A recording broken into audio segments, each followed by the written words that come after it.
వాణిజ్య సిలిండర్ల ధరల పెంపు హోటళ్లు, రెస్టారెంట్లపై తీవ్ర ప్రభావం చూపుతోంది. అంతిమంగా వినియోగదారులపై భారం మోపేందుకు హోటళ్ల యజమానులు ప్రయత్నిస్తున్నారు. మరికొన్ని హోటళ్లలో మెనూ తగ్గించడం, సిబ్బందిని తొలగించడం లాంటి చర్యలు చేపడుతున్నారు. దీంతో హోటల్ కార్మికులు ఉపాధి కోల్పోయే పరిస్థితి నెలకొంది. ఇక దీనిపై మరింత సమాచారం మా ప్రతినిధి దిలీప్ అందిస్తారు.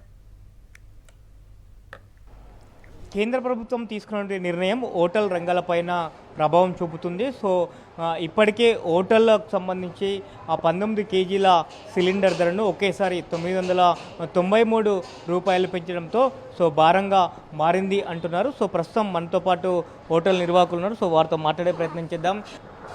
చాలా కష్టంగా ఉంది మాకైతే. అసలు మొన్న వార్ వల్ల పెరిగింది రేటు, మళ్ళీ ఇప్పుడు మొన్న ఫస్ట్ నుంచి మళ్ళీ పెరిగింది రేటు. సిలిండర్లు కూడా దొరుకుతలేవు. మేమే బ్లాక్లో కొని ఇది చేసి నడిపిస్తున్నాము.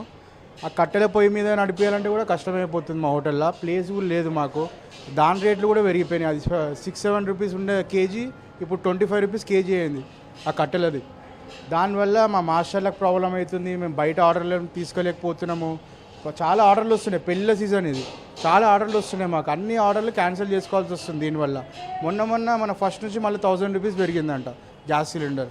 మామూలుగా మాకు వచ్చే సిలిండర్ రేటు కమర్షియల్ 3700 ఉండే మొన్నటి వరకు, అది కూడా బ్లాక్లో. ఇప్పుడు 4500 5000 అడుగుతాడు ఇప్పుడు ఒక సిలిండర్. మాకు డైలీ 4 సిలిండర్స్ అవసరం వస్తాయి హోటల్కి. దానివల్ల చాలా ప్రాబ్లం అవుతుంది. మా హోటల్ నడిపేయడం చాలా కష్టం. గ్యాస్ కొరత ఉందా, లేదు అంటే గ్యాస్ డిమాండ్ పెరగడంతో ఈ రకమైన నిర్ణయం తీసుకుందంటారు? ఏమో గవర్నమెంట్ ఒకసారి గ్యాస్ ఉన్నాయి అంటున్నారు, ఒకసారి లేదంటున్నారు. ఏం అర్థమవుతలేదు. న్యూస్లో ఏమో గ్యాసులు చాలా ఉన్నాయి, ఎప్పుడంటే అప్పుడు వస్తాయి అంటారు. కానీ మాకైతే అట్లా ఏం లేదు. మేమైతే డైలీ ఫోన్లు చేసి గ్యాస్ గురించి మా డైలీ వేసేటని ఉంటాడు కమర్షియల్ అయినా. ఆయనని అడిగి ఆయన కూడా రేట్లు పెంచేస్తున్నాడు. అదే మాకు ప్రాబ్లం అవుతుంది చాలా. మరి ఇప్పుడు ఈ పెరిగిన రేట్లతోనే మీరు కూడా రేట్లు పెంచే అవకాశం ఉందా? రేట్లు పెంచవచ్చు. రేట్లు పెంచితే కస్టమర్లు రారు, అది ప్రాబ్లం. మా అంతా రెగ్యులర్ కస్టమర్లు ఉంటారు మా దగ్గర. రేట్లు పెంచినాం అనుకో వాళ్ళకి ప్రాబ్లం.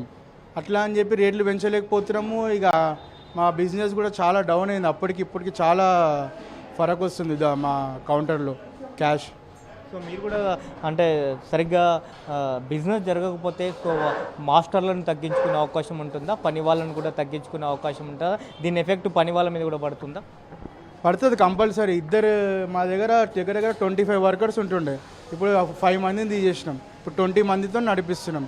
ఇంకా ఐటమ్స్ కూడా తక్కువ చేసినాం. అప్పుడులాగా అన్ని ఐటమ్స్ చేస్తలేము. టిఫిన్స్ పొద్దున్న నుంచి రాత్రి వరకు ఉంటుండే. ఇప్పుడు ఓన్లీ 2 o'clock వరకు పెట్టి టిఫిన్లు బంద్ చేస్తున్నాం మధ్యాహ్నం. దాని తర్వాత నైట్ అంతా టిఫిన్ క్లోజ్. ఓన్లీ ఏమున్నా చైనీసు, మీల్స్, బిర్యానీ ఇవే నడిపిస్తున్నాం. మూతపడే అవకాశం ఉంది. ఈ పెరిగినటువంటి సిలిండర్ ధరల ఆ ప్రభావం హోటళ్ల రంగంపై అయితే అధికంగా ఉంది అనేటువంటి అభిప్రాయాన్ని అయితే ఇటు హోటల్స్, క్యాటరింగ్ నిర్వాహకులు వ్యక్తం చేసిన పరిస్థితి కనిపిస్తుంది. వీడియో న్యూస్ వినోద్తో కరెస్పాండెంట్ దిలీప్, సాక్షి న్యూస్, హైదరాబాద్ నుంచి.